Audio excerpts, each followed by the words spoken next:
já ultrapassamos e já passamos por algumas temáticas. E a temática do mês de setembro, ela fala de autoridade.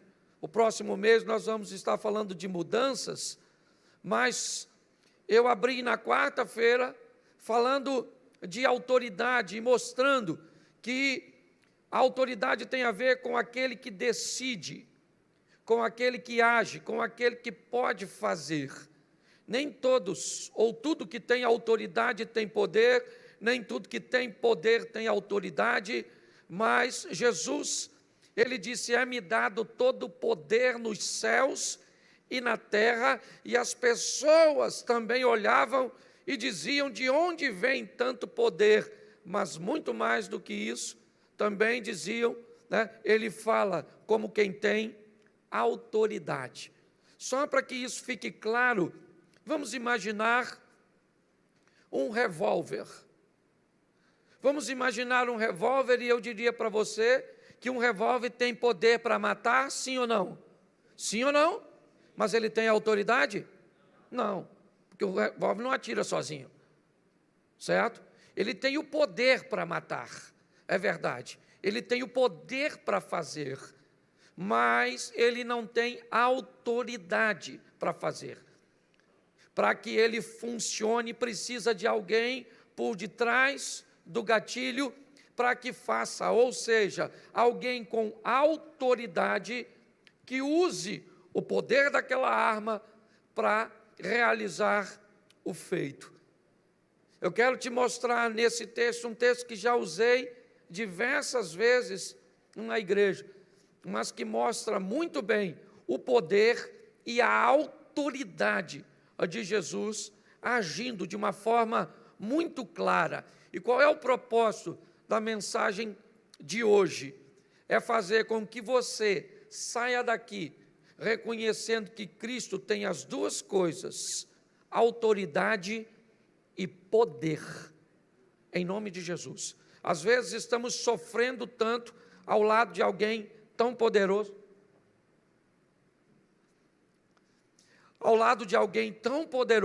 e eu vejo pessoas reclamando e se queixando de coisas que não necessitariam se tivesse apenas uma mudança de posicionamento. Então abra a sua Bíblia, que esse texto é legal, você ir para casa com ele, ainda que vai ser colocado aqui, Marcos, capítulo de número 4, verso de número 35, é o texto narrado em Mateus, Marcos e Lucas, só João não narra esse texto, e ele fala do momento em que Jesus vai acalmar uma tempestade.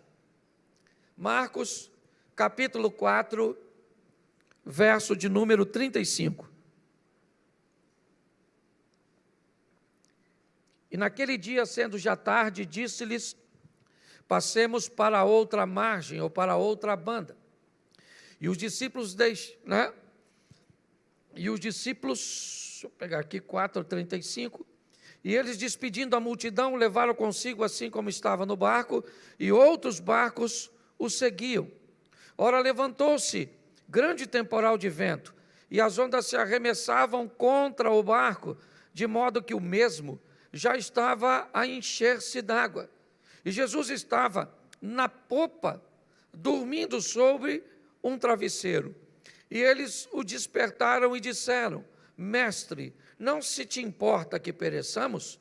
E ele despertando, repreendeu o vento e disse ao mar: acalma-te, e mudece. O vento se aquietou e fez-se grande bonança. Então lhes disse: por que sois assim tímidos? Como é que não tendes fé? E eles, possuídos de grande temor, diziam uns aos outros: quem é este, que até o vento e o mar lhe obedecem? Feche os seus olhos. Senhor, em nome de Jesus, continua falando conosco, usa-me como um canal de bênção nesta hora, em nome de Jesus, amém, glória a Deus, amém? Preste atenção, porque é muito importante nós entendermos o ambiente em que isso está acontecendo. Por que é que os discípulos vão estar naquela situação? Por que é que eles vão viver aquele momento? Marcos, ele diz que já era tarde quando Jesus chama seus discípulos e diz para que eles entrem no barco para irem do outro lado.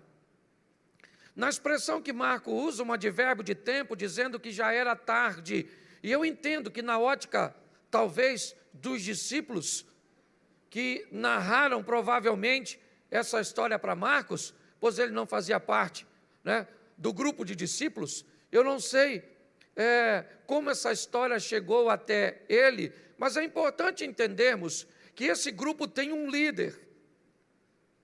Quem lidera esse grupo é Jesus. É importante entender que é a vontade dele que vai prevalecer nessa liderança. Se os seus liderados acham que está tarde, acham que não tem jeito, acham que é melhor mandar as pessoas embora, porque já está ficando tarde, a multidão está ali, não tem comida, é melhor mudar a tônica do discurso, porque o povo está indo embora. Os discípulos de Jesus nem sempre concordaram com aquilo que ele estava fazendo. Em inúmeras situações, nós vamos ver que os discípulos discordam do discurso de Jesus. Pedro, por exemplo, discordou ao ouvir Jesus dizer que iria morrer daquele jeito. Nós olhamos, muitas situações onde os discípulos achavam que Jesus não estava certo, mas eles entendiam e obedeciam, mesmo confusos, porque eles respeitavam a autoridade de Jesus. Então é importante nós entendermos que na ótica, provavelmente, dos discípulos, o momento não era adequado para atravessar o mar. Talvez porque tinha 4 pescadores e eles já foram capazes de identificar que uma tempestade já estava rondando o mar da Galileia. Fazendo aquela leitura, não era seguro entrar naquele ambiente, era inapropriado. Só que quem está dizendo que vai ser feito é alguém que tem autoridade. Mas me parece que esse requisito ainda não está muito preenchido na mente dos discípulos. Os discípulos ainda estão um pouco confusos no que diz respeito a essa intensidade de confiança. Então, por isso, eles precisam dessa lição. Então, dizem que já era tarde quando Jesus diz para os discípulos irem para o outro lado. Tá certo? Verso 35. Mas no 36, põe aí, eles deixando a multidão. Preste atenção, porque agora os discípulos precisam tomar uma decisão. Eles precisam deixar alguma coisa para caminhar com Jesus. Não cabe todo mundo no barco. Não dá para todo mundo estar ali. Para andar com Jesus, tem que entender que algumas coisas não poderão fazer mais parte da nossa vida. Para andarmos com Jesus, algumas coisas terão que mudar e serem deixadas para trás. O texto diz que para entrarem no barco, eles têm que tomar uma decisão. O que é? Deixar a multidão. Que hoje você pode aplicar segundo o seu contexto e a sua realidade.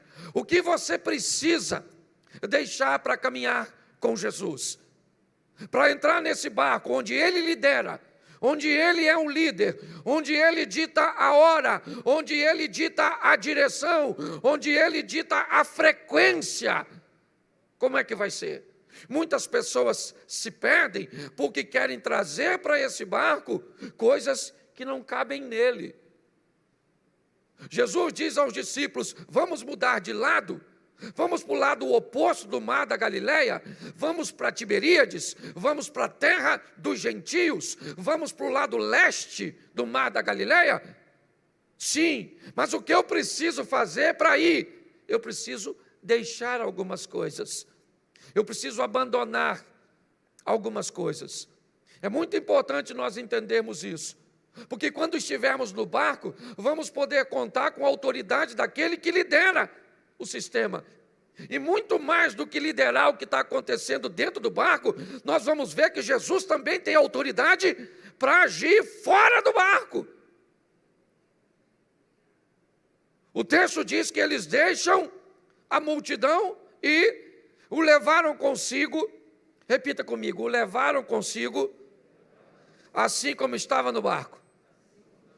Preste atenção. Jesus não exigiu nenhuma mudança nesse momento.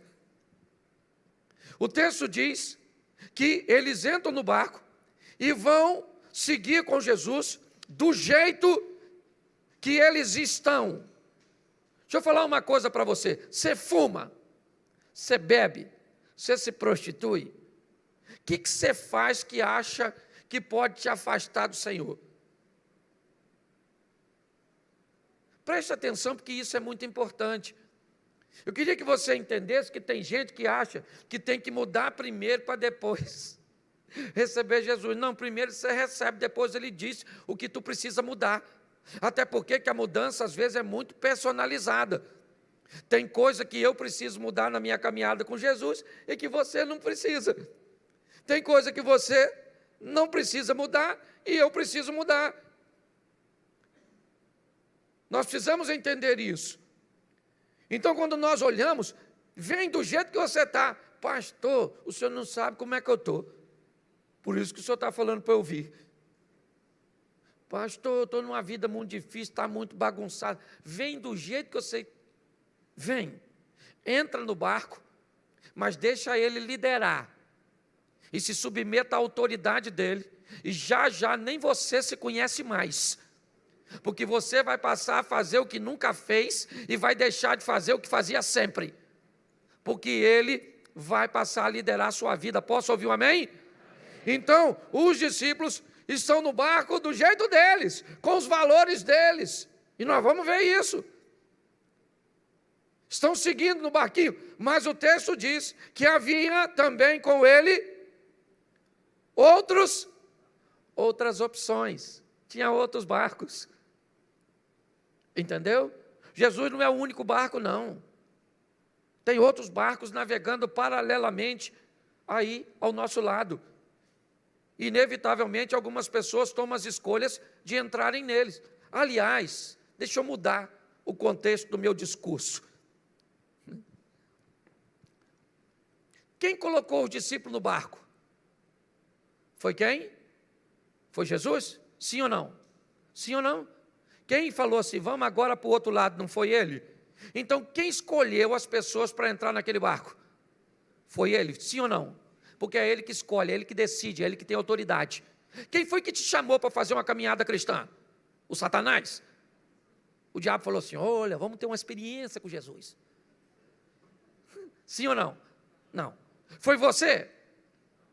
Não, porque o diabo teria força para te bloquear, sim ou não? Mas se Deus te sustenta, o diabo não pode interferir. Então quem chamou você e eu para caminhar com Jesus foi quem? Então ele falou, você vem do jeito que está, entra no barco, sei que tem outras opções, eu sei que tem outras opções, sim ou não?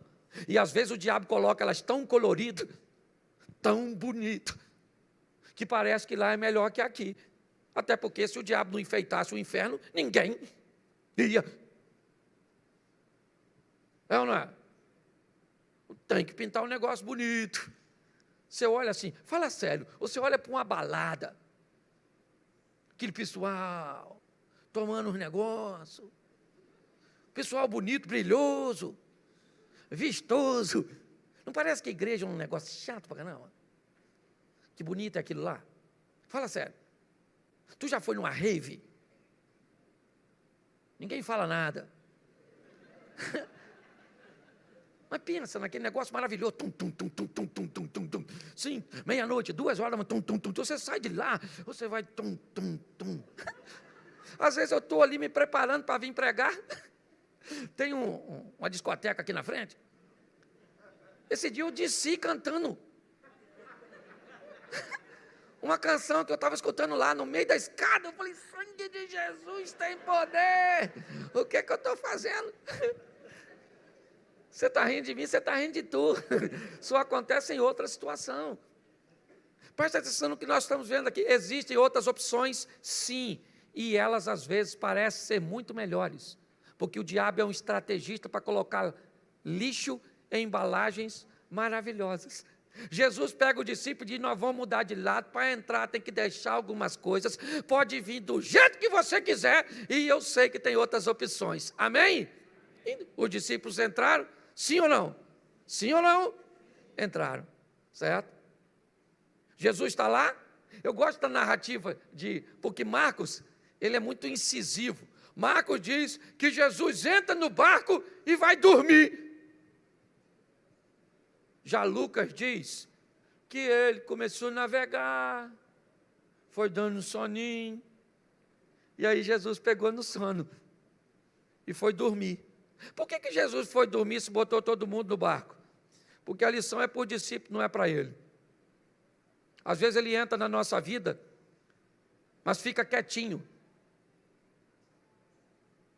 Porque nós precisamos tomar as nossas próprias decisões. Nós precisamos aprender, ele entra no barco e fica quieto. Por quê? Porque ele disse uma frase no verso 35. A frase é a seguinte: passemos para outra banda. Quem falou isso? Quem tem autoridade. E se ele falou que nós vamos passar para o outro lado, não tem temporal, onda grande, maremoto, tsunami, não tem nada, não tem vento, nós vamos atravessar e acabou. Porque quem falou tem autoridade para garantir. É isso que nós precisamos entender. Os discípulos, eles estão vivendo num ambiente muito novo para eles. É muita coisa para aprender em pouco tempo. E como eu disse, inúmeras vezes eles não concordam, não entendem com o que está acontecendo. Não é diferente da nossa caminhada. Em muitas situações, nós não entendemos o modelo, não entendemos o que Deus está fazendo. Será que Ele não poderia fazer diferente? Será que Ele não poderia mudar aí o tempo para realizar as coisas num processo mais fácil de entender? Não, Ele é o líder, faz do jeito que quer. O que eu preciso entender é que quem está no controle sabe de todas as coisas e é perfeito. É isso. Jesus vai dormir. E quando Jesus vai dormir, quem é que aparece? O vento, a tempestade. O vento começa a soprar o barco, para lá e para cá. E se tem uma coisa que para crente é com fartura, é tempestade. Pode notar, volta e meia, ela aparece lá, não precisa nem chamar, que ela vem sozinha. Jesus está dormindo, e se você já pescou, ou entende um pouco, o mar começa a virar, ficar grosso, como alguns utilizam, e o mar começa a engrossar, ele começa a bater. Nós não estamos falando de um transatlântico, nós estamos falando de um barco pequeno. O ambiente começa a ficar desconfortável ali dentro, a tempestade começa a chegar, as ondas batem de uma tal forma que começa a molhar o barco. Os pescadores profissionais, provavelmente Pedro, seu irmão André, Tiago e João, oferecem um pouco mais a proa,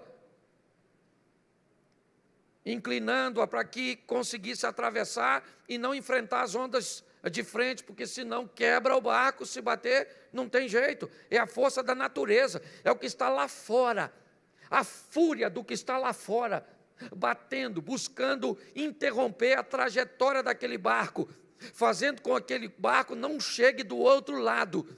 Por quê? Porque o desejo de chegar do outro lado é de Jesus. Olhe bem. E para o outro lado é a intenção de Jesus. E eu aqui de forma alguma quero dizer que essa tempestade foi enviada por Satanás, porque para mim ele não tem autoridade para isso. Ele não tem poder para isso, para governar a natureza. Para mim, tem apenas a ver com lição para os discípulos, fazerem uma adaptação, mas o que eu posso entender é que uma força de oposição está sendo empregada para impedir que o barco chegue do outro lado. Por quê? Porque você sabe que ele vai chegar. E você sabe o que vai acontecer quando ele chegar. E por causa da chegada daquele barco do outro lado, um endemoniado é liberto e praticamente uma nação é salva por causa de um indivíduo que era aprisionado por Satanás e agora é liderado por Jesus. É importante nós entendermos isso. Mas os discípulos, eles não entendem, o que eles estão vendo é a força do vento, a força do mar, a oposição. O que eles pensam? Falei que não ia dar certo, provavelmente, né? Nós já tinha visto, essa tempestade estava chegando, não ia dar para chegar. É a força da oposição, empurrando você e eu, sua família, seus negócios, para o contrário. Jesus está fazendo o quê? Dormindo. Por que Jesus está dormindo? Porque no 35 ele disse, passemos. E se ele disse, passemos, ele já fez a parte dele. O que a Bíblia nos diz? Em Cristo somos mais do que vencer. Isso por aquele que nos amou. A Bíblia diz, maior é o que está em nós do que o que está no mundo. Se atentamente ouvir a Deus, é porque as promessas são sempre condicionadas à ação. Seja ela uma ação de fé ou uma ação de força, de emprego, de realização. É isso que nós estamos vendo. O texto diz que as coisas ficaram tão difíceis ao redor do barco, que o barco está se enchendo d'água. Que barco é esse? O que Jesus está. Mas não tem outros barcos, pastor? Tem. Mas e a história deles? Também estão no mar revolto. Eles também serão beneficiados com esse acalmar da tempestade. Presta atenção no que a Bíblia diz, a chuva cai para o justo e injusto, o sol nasce para o justo e para o injusto. Cuidado com esses privilégios. E dessa maneira errônea que eu já vi gente dizer, por que morreu com a bala perdida? Porque não era crente, mas crente morre de bala perdida. Por que morreu desse jeito? Num terremoto? Por que tem isso? Por que tem aquilo? Cuidado com seus questionamentos. A tempestade veio para todo mundo. Ou será que o mar da Galileia está em tempestade, os outros barquinhos estão tudo sofrendo e o barco de Jesus está tranquilão? Não. O negócio está feio lá fora, atingindo todo mundo, e atingiu o barco, atingiu a casa, atingiu os negócios. Sim. É isso que eu quero que você entenda. Atingiu o casamento do crente, do não crente, do ateu, do feiticeiro. Atingiu tudo. É isso que eu quero que você entenda. E é nesse momento que os discípulos começam a tentar resolver as coisas. É engraçado que eles tentam resolver com suas próprias habilidades, e eu não vejo problema nenhum nisso. Eu só acho que não precisava chegar ao extremo que chegou. Tem gente que quando enfrenta uma tempestade, ele perde coisas que não precisava perder, se tomasse a decisão certa, na hora certa. Quando eu olho para esse texto, o que eu vejo é, Jesus está dormindo na parte de trás do barco, na popa do barco, numa almofada, o barco pequeno. Eu não sei nem como é que se dorme nesse ambiente, para te dizer a verdade. Num barco pequeno, batendo do jeito que estava, a ponto da água entrar. Eu não vou garantir isso aqui. Isso é uma coisa que a gente pode, uma dúvida que nós podemos tirar depois que a gente chegar no céu. Você chega lá e chama Jesus no cantinho. Fala, Jesus, o pastor Cláudio estava pregando lá no Projeto Recomeçar. E ele falou que provavelmente o senhor nem estava dormindo, estava só de olho fechado para dar a lição.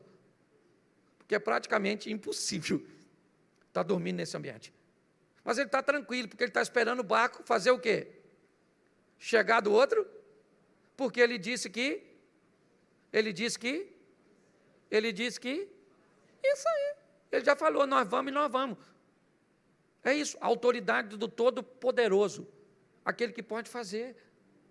E agora, quando nós olhamos aqui, o que vemos? Os discípulos vão lá até Jesus, chamar Jesus, porque tem alguma coisa de errada. Eles vão morrer, nós estamos perecendo, Senhor, esse barco vai afundar, já está cheio d'água, o negócio está ficando difícil. Vão lá e diz: Jesus, não se te dá, o Senhor não está vendo. Como é que o Senhor pode dormir num ambiente tão hostil como esse, se nós estamos afundando? Jesus acordou e descobriu que tinha um problema muito pior dentro do barco do que fora do barco. Olha, o vento e o mar, Jesus resolve com uma palavra só. O alinhamento dos discípulos, Jesus caminha com eles, mas quase 1 ano e pouco, e ainda tem gente bagunçada. Se você acha que tem um perigo fora do barco, você está muito equivocado. O perigo maior está na mente da turma que está dentro do barco. O que está lá fora, basta Jesus falar e vai reconhecer a autoridade de Jesus e vai ficar quieto. Mas o que está dentro do barco, um nega, o outro tem dúvida, o outro trai. Preste atenção. Jesus olha para dentro do barco, tanto é que ele olha para a turma que está lá dentro. Olha bem, verso de número 39, bota aqui. E ele, despertando, repreendeu o vento e disse ao mar: cala-te, aquieta-te. O vento se aquietou e houve grande bonança. Preste atenção. Ele vai lá para fora, as forças da natureza, fogo, água e ar. Preste atenção. A gente poderia incluir os terremotos, os abalos sísmicos, mas preste atenção. Jesus olha para fora do barco, e diz: acalma-te, aquieta-te. Ele fala para o vento, ele fala para o mar, e o mar e o vento reconhecem a autoridade dele. O vento cessa, o mar se reorganiza, e aí ele vai agora ter uma conversa com a turma que está dentro do barco. Porque o problema de autoridade não está fora, está dentro. As pessoas que estão dentro não estão entendendo muito bem como é que essa situação funciona, sabe? As pessoas que estão dentro estão achando que o pecado é mais forte do que elas. As pessoas que estão dentro estão olhando para a crise e estão achando que os céus estão em crise, que os problemas chegaram até a... Tem algum problema dentro do barco. Jesus resolve aquilo que está ao redor, imediatamente. E para quem o mar se acalmou? Para todo mundo. O mar se reorganizou para o barco que Jesus está, para o barco que Jesus não está, para o barquinho pequeno, para o barco grandão, para o outro barco do lado de lá.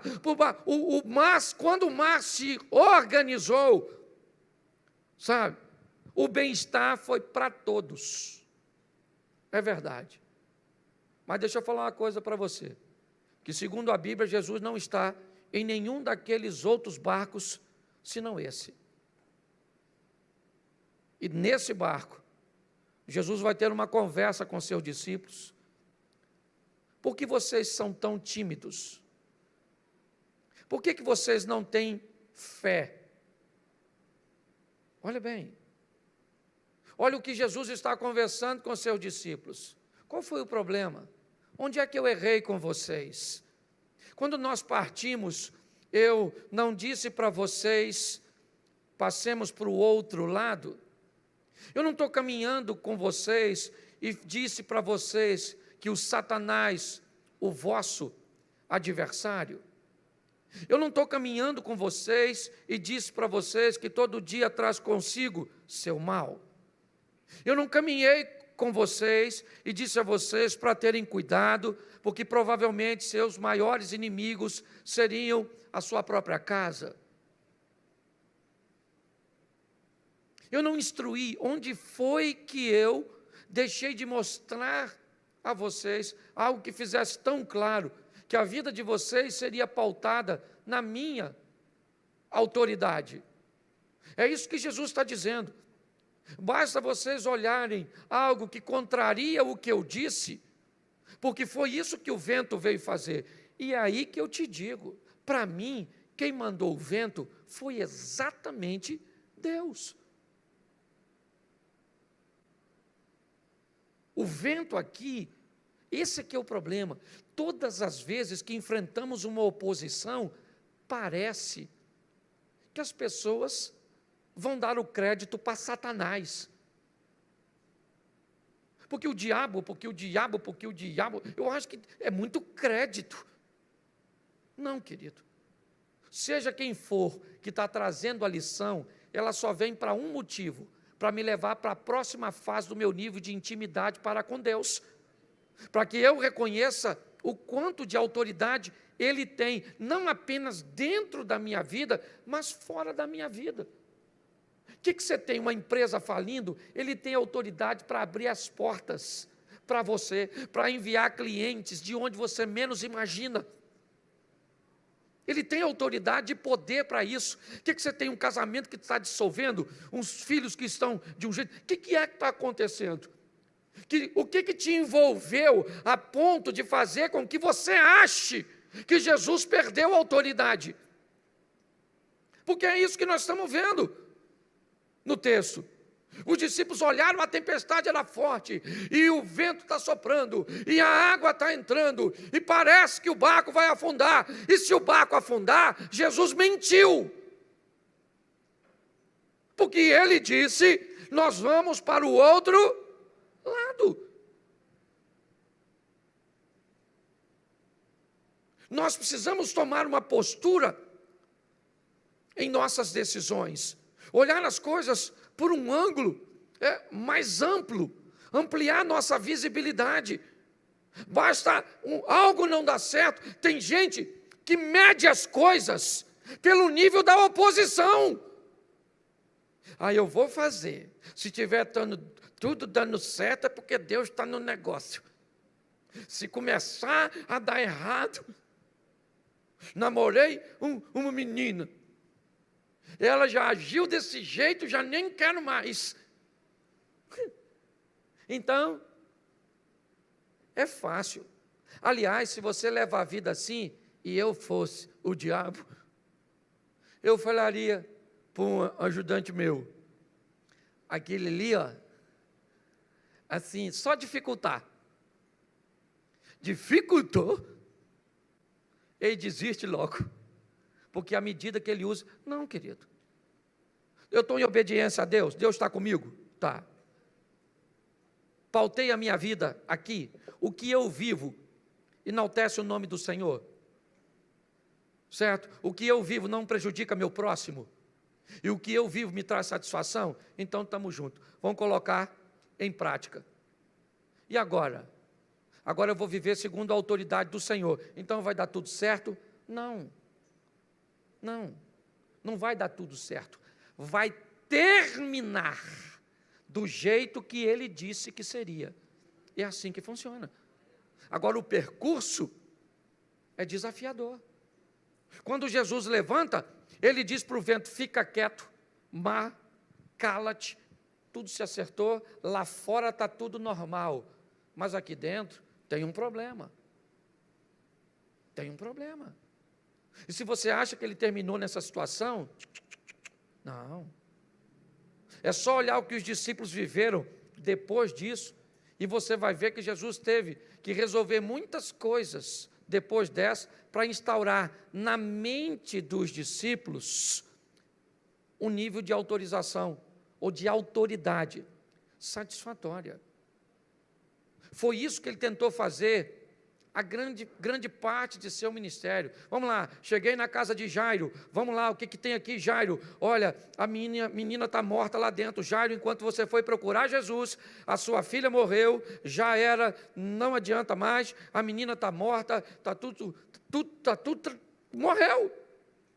Jesus falou para Jairo, vem cá você, sua esposa, vem aqui, Pedro e João, vamos dar um pulinho aqui dentro, e vamos dar uma olhadinha. Chegou lá, a menina está morta, a garota está morta mesmo, é verdade. Pois é, o que é a morte para o homem? Morte para o homem é ausência de vida. O que é a morte para Deus? Apenas um estado de sono, porque basta eu mandar para lá aquilo que estava lá. Pronto, menina, levanta, Jairo, toma a sua garotinha, aquilo que os homens não puderam resolver, Jesus foi lá e resolveu, porque tem autoridade para fazer e poder. Sabe qual é o grande desafio? E estou pregando para mim. Não estou aqui fazendo um discurso de exortação para você, não. E já estou terminando. Porque muitas vezes eu, que já vi Deus fazer coisas extraordinárias na minha vida, fico abalado com obstáculos pequenininhos. Me entristeço com coisa pequena. Muitas vezes na minha mente eu digo que eu vou parar, que não vale a pena. Você pensa que é só você que vive isso? Não é não.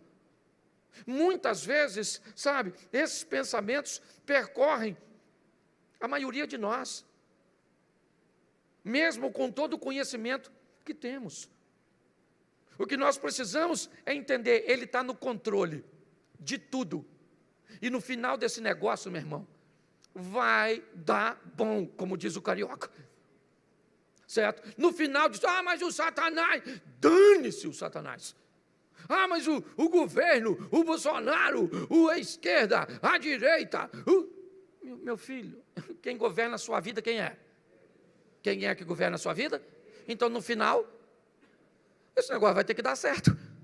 Agora, no caminho, meu filho, segura. Segura, como diz o hino, na mão de Deus. E vai. Porque tem dia, tem mês, tem época que nós estamos aí, num processo de seleção. A igreja, numa renovação danada. Os antigos crentes, grande parte deles, sumiu. Medo do vírus. O vírus. Engraçado que o vírus...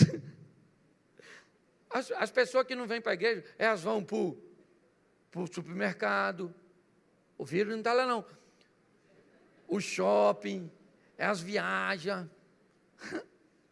Por quê? Porque o vírus se converteu. O vírus está na igreja, o vírus. Você está rindo? Nós estamos vivendo tempo difícil, desafiador, difícil para ficar casado, difícil para criar filho, difícil para administrar dinheiro, difícil. Mas se você falar que é difícil, vai melhorar? Não. Então eu sei que é difícil, mas eu sei que nessa história eu não vou ganhar, eu já ganhei. Porque se eu não tivesse certeza, eu estava aqui não, irmão, vou falar para tu. Agora, se eu não tivesse certeza de que nós vamos ganhar essa batalha, feriadão, Johnny, estaria aí numa praia dessa, esperando tudo terminar ruim, mas pelo menos vivendo um momento bom. Senhor, vou me lascar mesmo, porque esse troço já perdemos essa batalha, então vamos aqui terminar tomando um copo de chopp. Meu irmão, nós vamos ganhar esse negócio, porque o nosso Deus é mais poderoso e tem autoridade. Então, não sei o que você está enfrentando hoje, mas sai daqui, não é falando para os outros. Está na hora de você evangelizar uma pessoa muito especial. Você. Olhar no espelho, quando você for escovar seu dente hoje. Falar assim, rapaz, acabei de vir da igreja. Até achei que você era crente por um tempo. Mas descobri que você está querendo desviar de vez em quando. Rapaz, se converte, infeliz.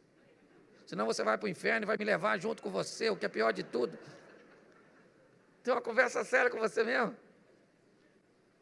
Fala para você, meu amor, fica quieta dentro de mim, ó minha alma. O salmista conversando com ele mesmo. Você acha que o salmista vai fazendo o quê? Conversando com ele mesmo, você que fica prestando atenção no prosperar do ímpio. Sossega essa cabeça sua, maluco. Se Davi tivesse conversado com ele mesmo, não tinha pego a Batseba. Rapaz, Davi, é que talvez não tenha espelho, né? Então não dava para olhar. Deixa eu falar uma coisa para vocês. Ninguém está aqui à toa não, meu irmão.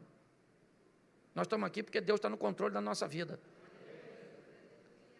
Se depender do diabo, a gente estava aqui nesse culto hoje? Sim ou não? E por que nós estamos? Porque ele é mais fraco que o nosso Deus. Ele pode ser até mais forte do que nós, mas é mais fraco do que aquele que nos sustenta e que nos mantém de pé. E é isso, nós somos melhores do que ninguém não, nós só estamos mais perto.